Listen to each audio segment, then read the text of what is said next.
Thank you for coming to MTG Anonymous, your daily source for random free-to-play decks on MTG Arena. I would appreciate it if you would like, comment, and subscribe whenever you get the chance. Also, feel free to watch any other content that I've produced. I'll see you in the video. Alrighty, once again, welcome to MTG Anonymous. Today we've been playing a lot of Wednesday Brawl. I didn't show the decks. I've been playing a lot this morning, so this is how many decks we've made, not Sir Conrad, Omnath, or Chulane. These are four the ones we've been playing all morning, and they're okay. Vraska's Deathtouch Tribal is probably my favorite. Let's go ahead and get into this deck tech, but first off, we need to go over average CMC is 2.3. 16 creatures, 19 non-creatures, the rest are lands. Split there are 16 creatures, 5 instants, 9 sorcery, 2 artifacts, 1 enchantment, 3 planeswalkers, and 24 lands. First off, we have Vraska Swarm's Eminence for 2, and then 2 Gilgari. Legendary Planeswalker Vraska. Whenever a creature you control with Deathtouch deals damage to a player or planeswalker, put a +1/+1 counter on that creature. For -2, create a 1/1 black assassin creature token with Deathtouch, and whenever this creature deals damage to a planeswalker, destroy that planeswalker. So what we're doing, we're playing as many creatures as we can that have Deathtouch, and then we're going to swing at our opponent or their planeswalkers, try to kill the planeswalkers as fast as possible, and then get +1/+1 counters on our creatures. Now, we don't really need Vraska out, since people don't like blocking Deathtouchers. It's really easy to just swing out at your opponent and kill them. Let's go over the creatures, the rest of the deck now. Banehound for 1 black, you get a lifelink haster. It's a Nightmare Hound, 1/1.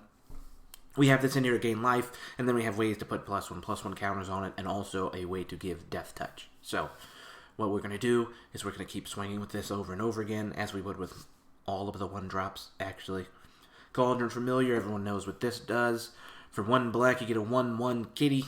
Should be a Nightmare Kitty, but whatever. When Cauldron Familiar enters the battlefield, each opponent loses 1 life. You gain 1 life.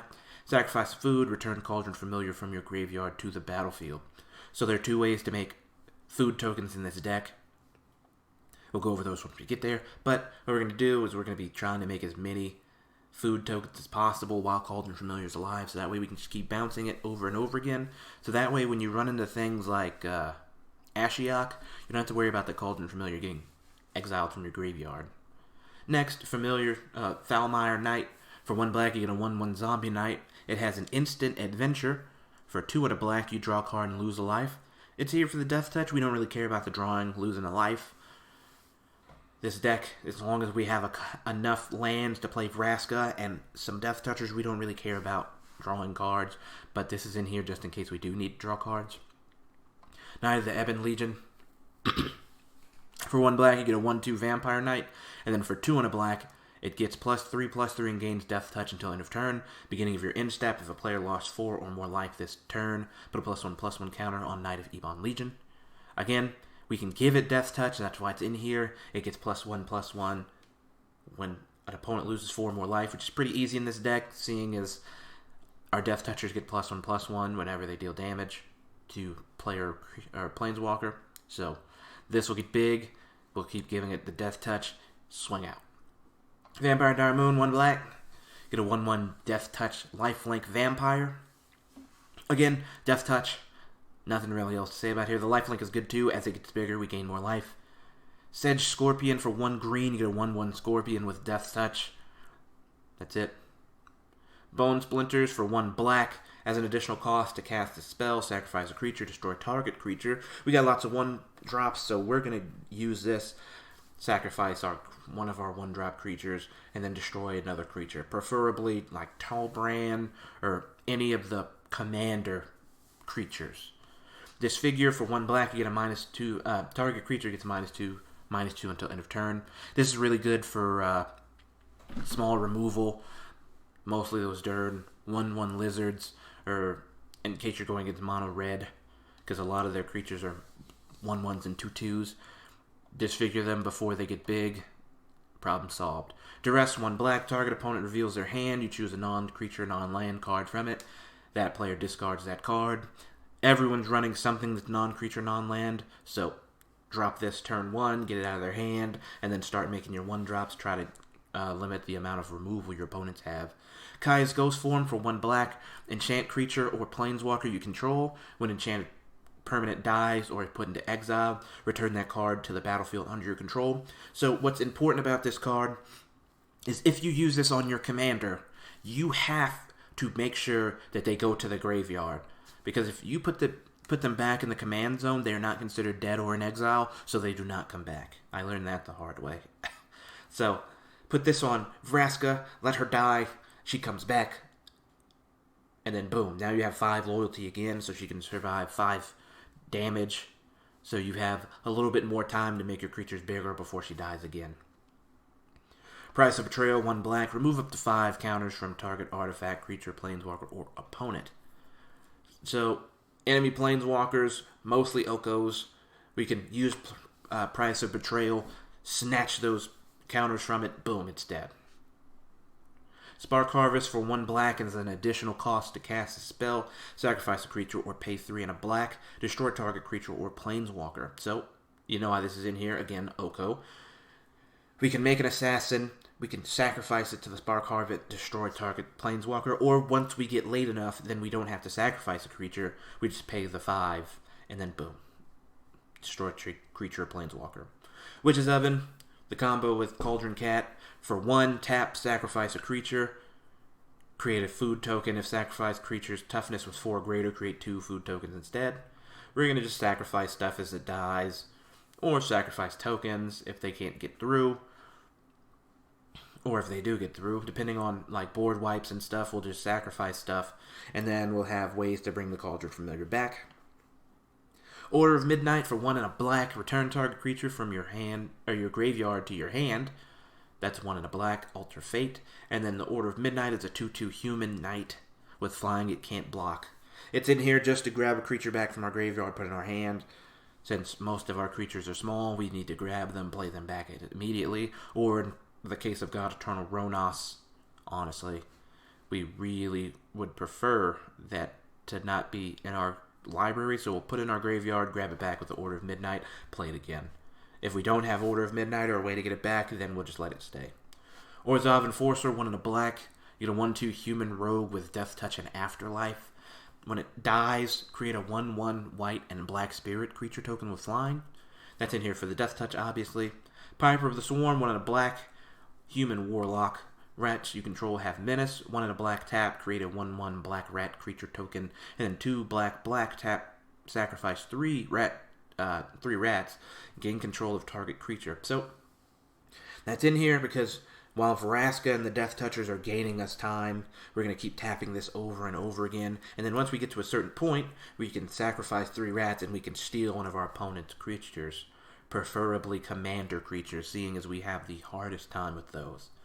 Because we can remove them with our Death Touchers, but then they can just play them again 2 turns later, or that next turn, depending. Priest of Forgotten Gods, 1 and a black, tap, sacrifice 2 other creatures. Any number of target players each lose 2 life and sacrifice a creature. You add 2 black and draw a card. Since we got multiple ways to make tokens, mostly rats, we can have 2 rats, use this, and then make another rat in response. So, since we'll get the 2 black and draw a card. It also helps with dealing a little bit of chip damage, try to kill our opponents just a little bit quicker. Forever Young, 1 and a black. Put any number of target creature cards from your graveyard on top of your library, draw a card. Again, Forever Young I want to be. Whenever any of your, you want to try to maximize as much value from this as you can. So preferably once you have 4 creatures in there, then you're going to want to put them on top. And then you'll put them in the order you choose, preferably 1 to 2 with a 3 drop, and then draw one of those cards. Giant Skewer, for 1 and a black, equipped creature gets +2/+1. Whenever equipped creature deals combat damage to a creature, create a food token, equipped 3. So we're going to equip this to the Cauldron Familiar and swing. Most of the time they're going to block it, let it die, but then it dealt combat damage, so it makes a food token, we bring it back, we can equip it, we can do that over and over again. Well, every turn, basically. Liliana's Triumph, for 1 and a black, each opponent sacrifices a creature. If you control a Liliana Planeswalker, each opponent discards a card. We don't have Liliana, and we're out of wild cards. Well, more specifically, we're out of mythic rare wild cards. So what we're going to do, use this, they sacrifice a creature. Hopefully they only have 1 or 2. Or on their upkeep, make them sacrifice a creature. It makes it less likely they're able to swing into one of our Planeswalkers. Reeve Soul, 1 and a black, destroy target creature with power 3 or less. Again, Torbrand, the 2/4 red creature that gives that adds 2 damage to any red source, destroy it for 2 mana. So now they have to pay 6 to play it again. Severed Strands, for 1 and a black, is an additional cost to cast a spell. Sacrifice a creature. You gain life equal to the sacrifice creature's toughness. They were all pretty small, unless they started getting +1, so that didn't really matter. But the most important part, destroy target creature an opponent controls. So sack a creature, maybe a 1/1, probably the Banehound, since it's one of our few creatures that doesn't have Death Touch. So we'll sacrifice it, gain 1 life, and then destroy a creature. So Elder Spell, for 2 black, destroy any number of target Planeswalkers, choose a Planeswalker you control, put 2 loyalty counters on it for each Planeswalker destroyed this way. So, we only got 1 Planeswalker with an ultimate, so if we have to, we'll use this on not only our opponents, but we'll also use it on Vraska, since we can get her back, and then boom, now we give Nissa 4 at least 4 loyalty counters, and then boom, now she can ultimate, and now our lands are indestructible, and now we can keep making our lands bigger and bigger and bigger. So yeah, that sounds fun. Perstilliant Spirit, 2 and a black. It's got Menace and Death Touch. Instant and sorcery spells you control have Death Touch. We don't have any damaging instants and sorceries in this deck, so that part really doesn't matter, but what we do have is a 3/2 with Death Touch and Menace. So since 2 creatures have to block it, and we have other Death Touchers swinging, we can kill 2 creatures with this. So it's really important to have this out. Embodiment of Agonies, 1 a black and a black. You get a demon with flying and Death Touch. It enters the battlefield with a +1/+1 counter on it for each different mana cost among non-land cards in your graveyard. So the way this works is this and this are 2 different, along with this. So this would be 3 different types of mana costs. 1 black, 1 green, and then colorless. Then 1 black and 2 black would be different, so this would be 2 more. Then this one is different from this one, is different from this one. So that's 3 in this slot. That's 3 in this slot. So each one that's different is what's going to cause that to grow. Now, granted, we're probably only going to have this as a 2/2, and that doesn't matter because Vraska is going to give it +1/+1 each time it deals combat damage to a player or Planeswalker. Actually, this just says it deals damage too, so if we got a way to tap it, make it deal damage, then it also helps us out too. Crawl Stinger, 2 and a black, a 2 and a green. You need a 2/2 Insect Assassin with Death Touch. Leyline Prowler, one of my favorites, 1 a black and a green. You get a Nightmare Beast 2/3 with Death Touch and Lifelink, and then tap, add 1 mana of any color. So this is one of our ramp cards in this deck. Ramp is nice. Next is, I'm not even going to mess that up, so, because I don't want anyone yelling at me. Each creature you control with a +1/+1 counter on it has tap, add 1 mana of any color. So, what's going to happen, right, if you only have Forest at this point for some reason? Once you have Nissa make them into lands, or into creatures, now you can force it to make black, because it has a +1/+1 counter on it and it's a creature. So, and then when you tap it for mana, it adds an additional green anyway, so you can make black and green. So yeah, that's a little combo. It's a 3 loyalty Planeswalker, so it's pretty good in this deck, especially since our all of our Death Touchers are going to start getting +1/+1 counters, so we don't even need to use the ability. They get +1/+1 counters on it, boom, now we can tap it. Now we can get into our bigger things. Oakheim, an adversary for 3 and a green. You get a 2/3 Elf Warrior. This spell costs 2 less to cast if an opponent controls a green permanent. It has Deathtouch, and whenever it deals combat damage to a player, draw a card. Again, not much card draw in this deck, so we're going to do that. And what we're going to do, swing, let it deal damage, draw a card. Undercity Uprising, for 2 of black and a green, creatures you control gain Deathtouch until end of turn. Then target creature you control fights target creature you don't. So this is in here for the fight ability, but also we have the ability to make our non-Deathtouch creatures, like Order of Midnight, Banehound, and Cauldron Familiar, we're able to give them Deathtouch. So in that sense, now they get to gain the +1/+1 counter that they wouldn't have been able to get in the first place. And also, again, just remove stuff. It makes it less likely for opponents to swing. Even though this is Deathtouch Tribal, it's still really important to be able to do this. Death Sprout, 1 a black, and a green. Destroy target creature. Search your library for a basic land card. Put on the battlefield tapped. Then shuffle your library. Yep, that's doing what it wants to do, so there's no reason to even talk about it. It's for ramp and for destruction, so it's pretty important. Status and statue for Golgari. Target creature gets +1/+1 and gains Deathtouch until end of turn. And then for 2, a black and a green, destroy target artifact, creature, or enchantment. It's in here for the statue, but status is also pretty good for the Cauldron Familiar early or the Banehound.